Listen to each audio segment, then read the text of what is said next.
So hi guys, good morning, welcome back to my new blog. કેમ છો તમે બધા? હોપ કે તમે મજામાં જશો. હું બી મજામાં છું.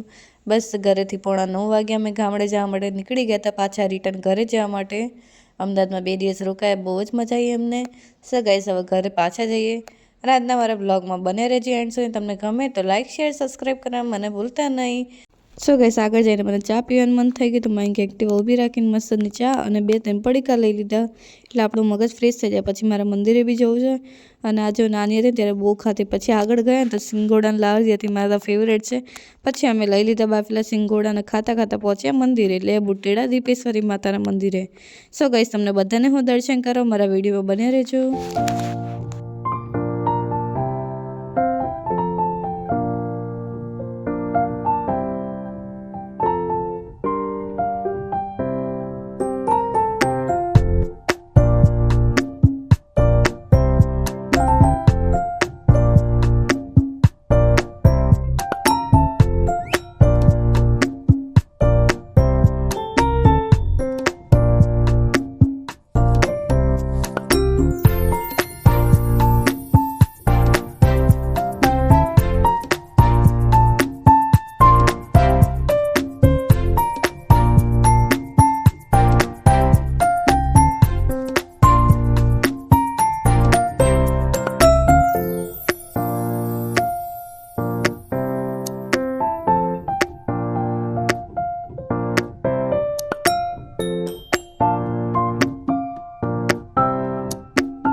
ગાઈસ, મસ્ત દર્શન થયા. ત્યાંથી ધનસુરા પહોંચ્યા, મારા માસીને ઘરે ગયા, થોડી વાર ત્યાં બેઠા, ચા પાણીને કર્યું, પછી નીકળી ગયા. ફાઇનલી આપણે પહોંચી ગયા મોડાસા. હવે ફટાફટ ઘરે જઈને જશું મારા ભાઈના ત્યાં. સો ગાઈસ, ભાઈ આવી ગયા હતા તો પછી ભાઈના જોડે ગાડીમાં આવી ગયા. એમના ઘરે આજે જમવાનું હતું બપોરે, કેમ કે થાક લાગે તો લાપડાથી બને જ નહીં. અને જો ગાઈસ, ઘરે ભાભી જમવાનું બનાવતા હતા માટે મસ્ત દાળ ભાત શાક રોટલી. અને અમારી ભત્રી જો લોહી પીવા માટે આવી જ ગઈ. હું દેખાવ એટલે સામે નાટક ચાલુ કરી જ દે. Welcome to my blog. આજકા બ્લોગ મે સ્ટાર્ટ કરું. સો ગાઈસ, મસ્ત જમવાનું રેડી થઈ ગયું છે. દાળ ભાત શાક રોટલી ને પાપડ. સો ગાઈસ, તમારે ખાવું હોય તો આવી જાઓ. મયંક ને મારા ભાઈ ને કાનો ને મારા ભાભી અને જીનો, અમે બધા બેસી ગયા છે. મજો એ તો મટક મટકથી આવે છે સ્ટાઇલમાં, એની પોતાની અલગ ડીશ લઈને કે હું તો અલગ જ ખાઈશ. સો ગાઈસ, અમે બધા મસ્ત જમવા બેસી ગયા. તમારે જમવું હોય તો આવી જજો.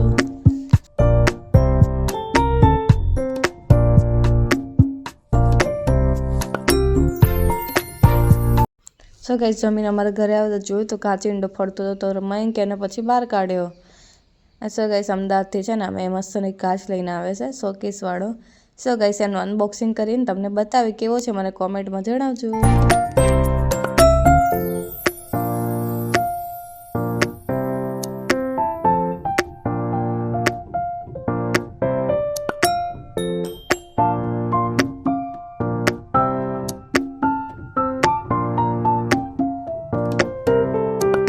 સો ગાઈસ, જોઈ લો આ કાચ અને અંદર બધું વસ્તુ મૂકી શકાય. સો ગાઈસ, કેવું લાગ્યું મને કોમેન્ટ કહેજો. અને મારા ભાઈ માટે સ્પેશિયલ પાલનપુરના કપ લઈને આવ્યા. એમને ત્યાંના કપ બહુ ગમે છે, તો મેં ગયા હતા તો લઈને આવ્યા.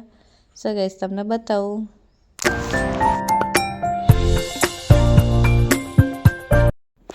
સો ગાઈસ પછી મારા સ્વામી મસ્ત મારા માટે ગરમ ગરમ ચા બનાવી દીધી. મને કે ચાલ પી લે. મેં તો સારું થોડી આ પીવું. એમાં તો મને હેરાન કરવા લાગ્યા, પુઠ્ઠું લઈ મારતા. તો મારું તો મગજ છટક્યું તો મેં પુઠ્ઠું એમના માથે જ પહેરાવી દીધું. સો ગાઈસ પછી રાતે મસ્ત બટેકા પૌવા બનાવી હતા, કેમ કે બહુ ભૂખ હતી નહીં. હમણાં નાસ્તો ને બધું કર્યું હતું.